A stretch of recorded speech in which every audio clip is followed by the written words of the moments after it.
Esdras, chapitre 8. Voici les chefs de famille et les généalogies de ceux qui montèrent avec moi de Babylone sous le règne du roi Artaxercès. Des fils de Phiné, Gershom. Des fils d'Ithamar, Daniel. Des fils de David, Hattush. Des fils de Shekania. Des fils de Paréosh, Zacharie, et avec lui 150 mâles enregistrés. Des fils de Pachat-Moab, Eljoénaï, fils de Jérakja, et avec lui 200 mâles. Des fils de Shekania, le fils de Jacaziel, et avec lui 300 mâles. Des fils d'Adin, Ebed, fils de Jonathan, et avec lui 50 mâles.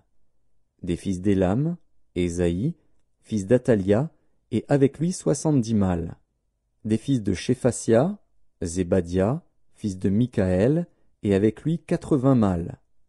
Des fils de Joab, Abdias, fils de Jéhiel, et avec lui 218 mâles. Des fils de Shélomis, le fils de Josiphia, et avec lui 160 mâles. Des fils de Bébaï, Zacharie, fils de Bébaï, et avec lui 28 mâles. Des fils d'Asgad, Jochanan, fils d'Akatan, et avec lui 110 mâles. Des fils d'Adonikam, les derniers, dont voici les noms, Éliphélet, Jéhiel et Shemaéja, et avec eux 60 mâles. Des fils de Bigvaï, Utaï et Zabud, et avec eux 70 mâles. Je les rassemblai près du fleuve qui coule vers Ahava, et nous campâmes là 3 jours. Je dirigeai mon attention sur le peuple et sur les sacrificateurs, et je ne trouvai là aucun des fils de Lévi. Alors je fis appeler les chefs Éliézer, Ariel, Shemaéja, Elnathan, Jarib, Elnathan, Nathan, Zacharie et Meshulam, et les docteurs Jojarib et Elnathan. Je les envoyai vers le chef Iddo, demeurant à Casifia, et je mis dans leur bouche ce qu'ils devaient dire à Iddo et à ses frères les Nétiniens qui étaient à Casifia, afin qu'ils nous amenassent des serviteurs pour la maison de notre Dieu. Et, comme la bonne main de notre Dieu était sur nous, ils nous amenèrent Chérébia, homme de sens, d'entre les fils de Machli, fils de Lévi, fils d'Israël, et avec lui ses fils et ses frères, au nombre de 18. Achabia, et avec lui Ésaïe, d'entre les fils de Mérari, ses frères et leurs fils, au nombre de 20.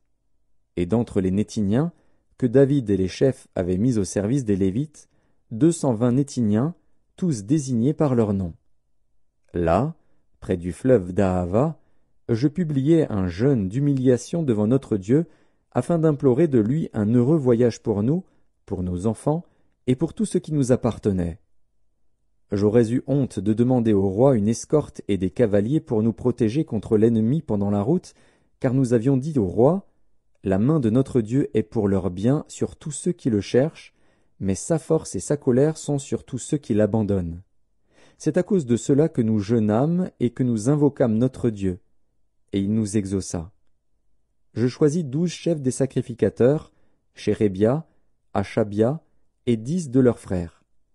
Je pesai devant eux l'argent, l'or et les ustensiles, donnés en offrande pour la maison de notre Dieu par le roi, ses conseillers et ses chefs, et par tous ceux d'Israël qu'on avait trouvés.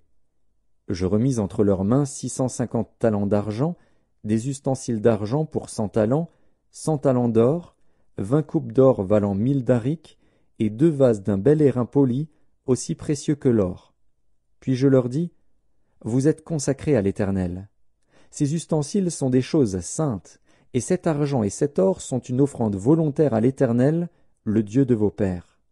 Soyez vigilants, et prenez cela sous votre garde, jusqu'à ce que vous le pesiez devant les chefs des sacrificateurs et les Lévites, et devant les chefs de famille d'Israël, à Jérusalem, dans les chambres de la maison de l'Éternel. » Et les sacrificateurs et les Lévites reçurent au poids l'argent, l'or et les ustensiles, pour les porter à Jérusalem, dans la maison de notre Dieu.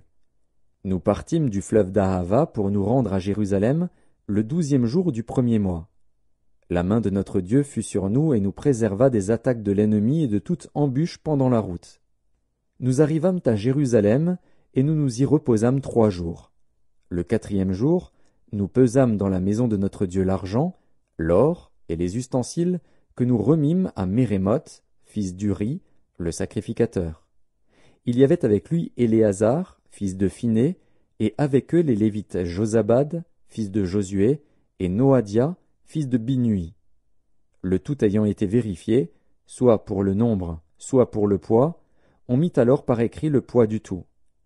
Les fils de la captivité revenus de l'exil offrirent en holocauste au Dieu d'Israël 12 taureaux pour tout Israël, 96 béliers, 77 agneaux et 12 boucs comme victimes expiatoires, le tout en holocauste à l'Éternel.